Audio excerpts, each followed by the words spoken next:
사도행전 1장 1절에서 3절 말씀 같이 한번 합독하겠습니다.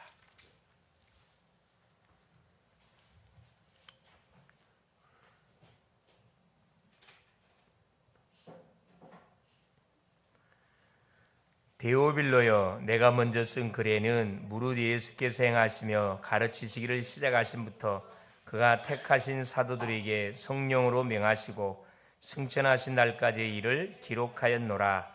그가 고난받으신 후에 또한 그들에게 확실한 많은 증거로 친히 살아 계심을 나타내사 40일 동안 그들에게 보이시며 하나님 나라의 일을 말씀하시니라. 아멘. 주는 살아계신 예수는 그리스도는 모든 문제 끝이 났습니다. 꼭 매일매일 확인하고 속지 말기를 바랍니다. 그렇죠. 오늘 제목이 뭐냐? 시공간 초월과 25 응답입니다. 지금 393의 축복을 제목을 하나씩 지금 풀어나가고 있죠. 오늘은 시공간 초월입니다. 시공간. 지난주는 보호자의 축복과, 그렇죠, 보호자의 축복과 25 응답이, 시공간 초월과 25 응답입니다. 시공간 초월의 응답이 없으면은 세계 복음화를 할 수가 없습니다. 여기 시공간의 초월이란 말을 우리가 이해해야 되겠죠. 시간과 공간을 초월하는 역사를 이야기합니다. 나는 여기 있지만은 어디에 미국, 아프리카 모든 현장에 흩어진 사람과 뭐 할 수 있다? 함께 할 수 있어요. 뭘로? 기도로. 이게 시공간 초월입니다. 그래서 우리는 5대양 6, 237 나라를 가지 못하지만은 여기서 말해서 기도로 여행할 수 있다 이 말이에요. 하나님의 시공간 초월하는 답과 힘을 가진 렘넌트 7명과 소수의 산업인 중재를 통해서 세계를 살렸습니다. 이들만 살리냐?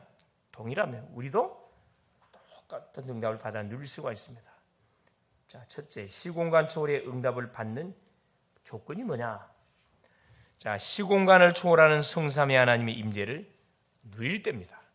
이게 시공간 초월의 응답을 받는 그런 바로 조건이 뭐냐 하면은 성삼위 하나님의 임재를 누릴 때, 성부, 성자, 성령 하나님이 믿는 내 속에 내주하시고, 그렇죠?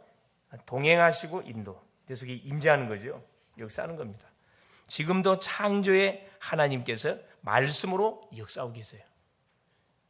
만물을 창조하신 하나님이 침묵하고 계신 게 아니고 만물을 섭리하고 계시면서 말씀으로 역사하고 계세요.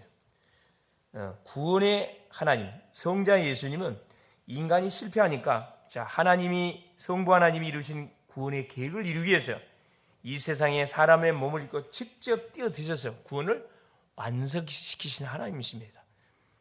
이때 뭐가 일어나느냐? 성삼위 임재, 우리 속에 완전히 임재하는 거죠. 능력의 하나님, 성령께서 믿는 우리 속에 내주 인도, 동행 인도 역사하고 계십니다. 계속 성취하신 구원을 우리 개개인에게 적용시켜요. 주시는 메시지를 우리 개인에게 적용시킨다니까. 그래, 이게 성삼위 하나님의 임재입니다. 그렇죠. 말씀으로 임하고, 삼저주로 임하고, 성령으로 임하신다. 시공간 초월의 조건인 말씀을 붙잡을 때 시공간 초월의 응답이 쏟아지는 거죠. 창세기 1장 1절 3절에 하나님, 태초에 하나님이 천지를 창조하시니라. 그렇죠. 설명이 없어요. 그냥 태초에 하나님 천지를 창조했다 말씀합니다. 그래서 하나님은 말씀으로 천지와, 그렇죠, 모든 만물과 공간을 창조했습니다. 그러므로 정확한 말씀만 붙잡으면 시공간을 초월하는 놀라운 뭐가 역사를 한다 이 말입니다. 창세기 1장 27절 하나님의 형상, 2장 7절 생기, 2장 18절 에덴의 축복의 말씀을 붙잡을 때 반드시 말씀이 내 속에, 내 영혼 속에 임하게 되고 우리의 현장과 우리 삶의 현장에 반드시 역사하게 되어 있습니다. 이게 삼생명의 역사죠. 에스겔 38장 10절 14절, 에베소 2장 2절 공중의 권세 잡은 자, 6장 12절 우리의 씨름은 혈과 육에 대한 것이 아니고 세상, 그렇죠, 악한 영들, 종사, 권세, 어둠의 세상 주관자, 하늘의 영들, 그리스도를 언약으로 잡을 때만 사탄의 시공간 초를 막는 재앙을 막는 역사를 일어납니다. 우리가 여기서 잠깐 찬양하고 기도하지만은 말씀 받지만은 관계된 현장에 재앙이 막아져요. 어둠이 절대 뭐할 수 없다. 틈타지 못합니다. 빛이 쫙 비치기 때문에. 굉장히 중요한 그 내용입니다. 자, 시공간 초월의 응답을 받는 조건 세 번째가 뭐냐? 시공간 초월의 역사가 세팅되는 기도 속에 있을 때. 기도 속에 있을 때. 준비가 될 때 놀라운 일이 벌어진다 이 말이에요. 기도로 보정화되면 시공간 초월과 237이 내게 반드시 임하게 됩니다. 뭐가 만들어지냐? 플랫폼이 만들어져요. 플랫폼을 만들어져야지 내가 만들면 안 돼요. 기도가 보정화되면은 시공간 초월과 237이 반드시 237을 살리는 플랫폼이 만들어진다. 보호자의 축복이 내게 생명으로 생기로 실제 삶 속에 싹 들어오게 돼요. 파수망대 계속 빛을 비추게 되어 있습니다. 그렇죠. 그러니까 예수를 모시고 있는데 망대가 없으면 빛을 비추지 못해요. 그래서 망대를 세워서 딱 빛을 비추게 하는 거죠. 드디어 나와 교회와 업에 전무후무한 일이 벌어지게 된다. 뭐 하게 될 때, 그렇지.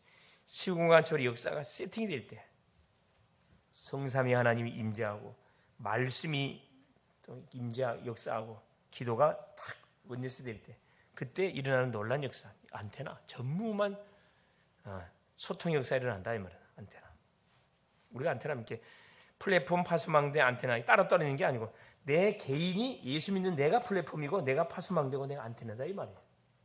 한마디로 망대래 망대. 25망대. 이때 하나님의 나라의 일이 시공간 초월로 일어납니다. 그래서 하나님의 나라의 일이 일어나는데 그냥 일어나는 게 아니고 시간과 공간을 초월하는 역사가 일어난다 이 말이에요.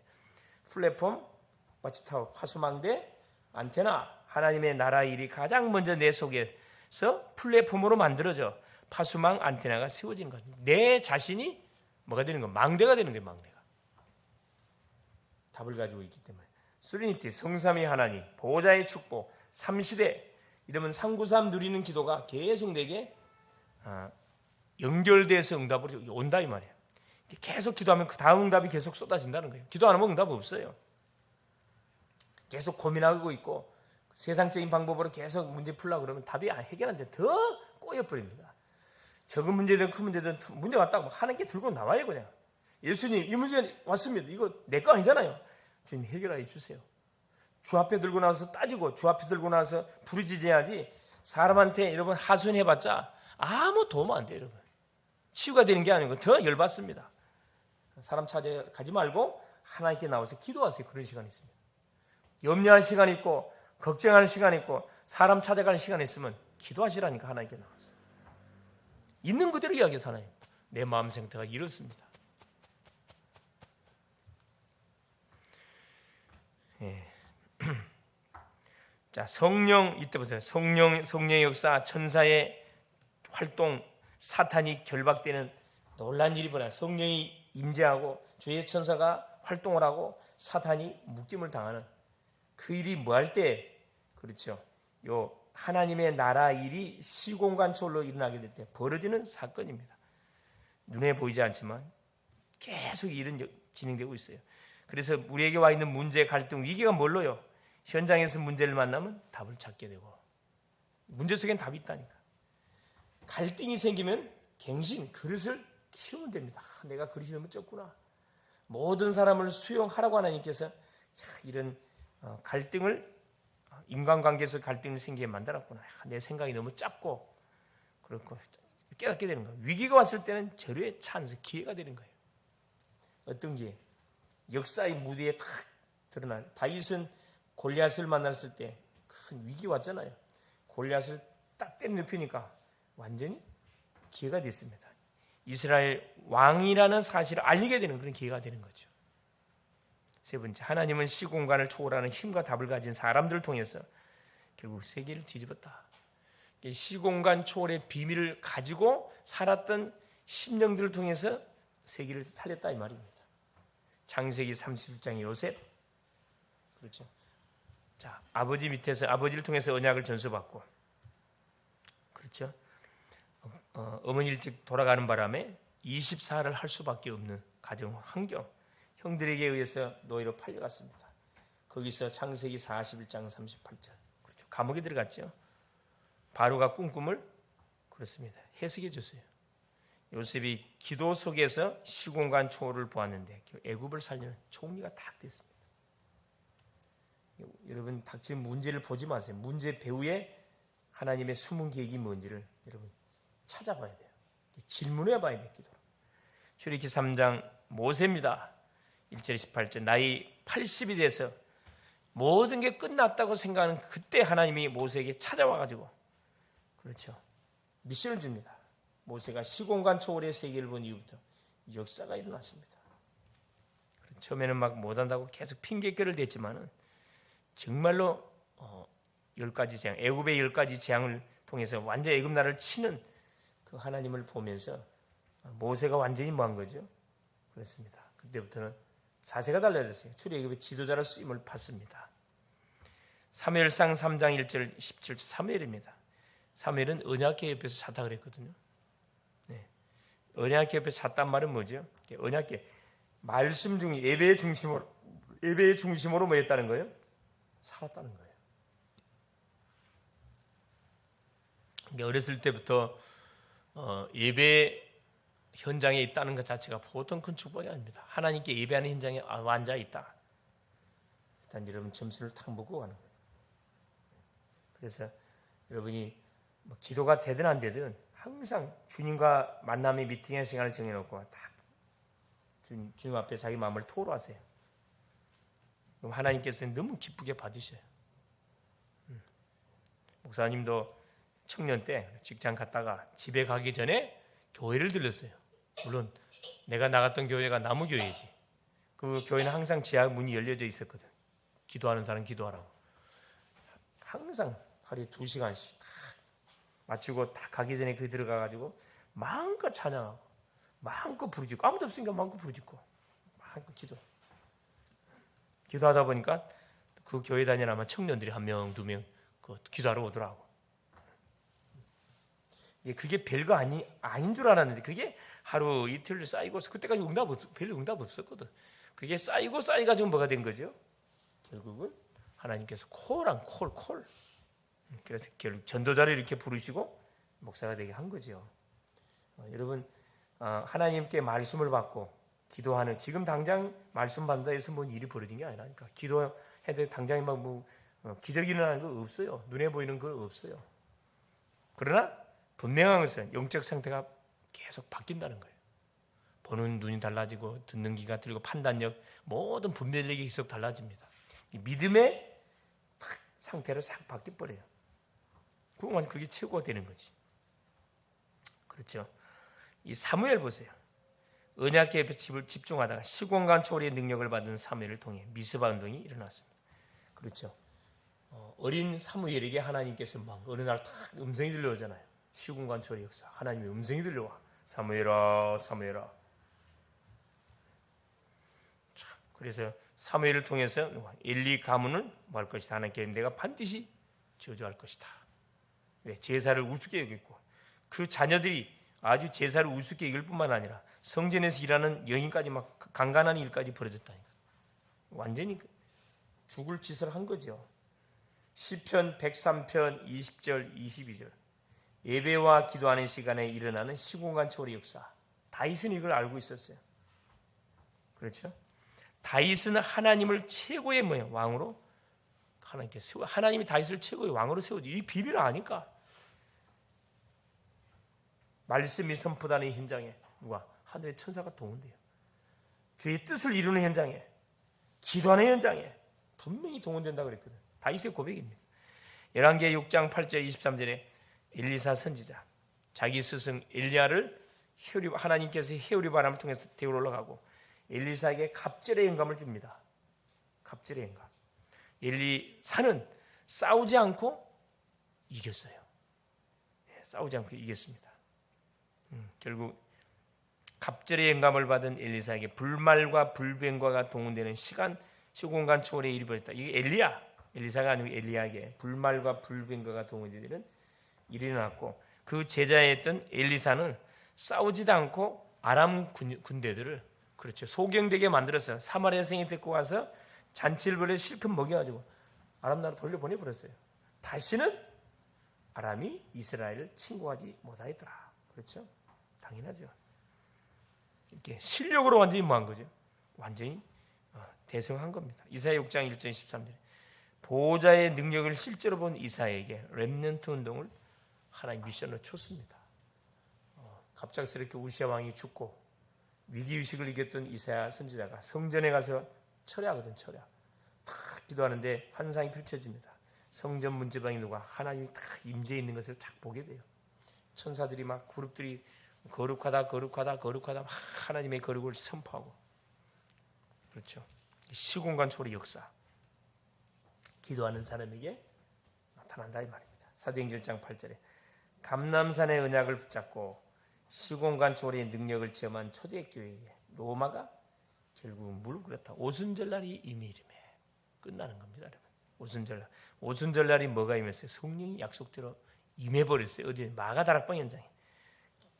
예루살렘 교회 임한 게 아니고 숨어서 모여있는 120문도가 있는 마가다락방 현장에 뭐가 성령이 완전 성령 세례를 쏟아 부었다니까. 약속의 언약을 성취시켜 버렸어요. 그러니까 뭐가 두려움 없어지고 예루살렘 마가다락방에 방문을 팍 박차고 예루살렘 거리로 나가지고 예수는 그리스도라고 선포하기 시작했다니까. 그것 때문에 잡혀가지고 종교 재판을 당하게 되잖아요. 그 문제 되지 않습니다. 결론이 뭐냐? 혼자서 하나님의 나라를 우리 누릴 수 있어야 된다. 사람끼리 있으면 계속 말하다가 시간 다 보내요. 대부분 교회에 기도하러 갑시다 해놓고 기도는 안 하고 뭐하고 계속 말만 하다가 기도는 한 2, 3분 해놓고 끝! 갑니다.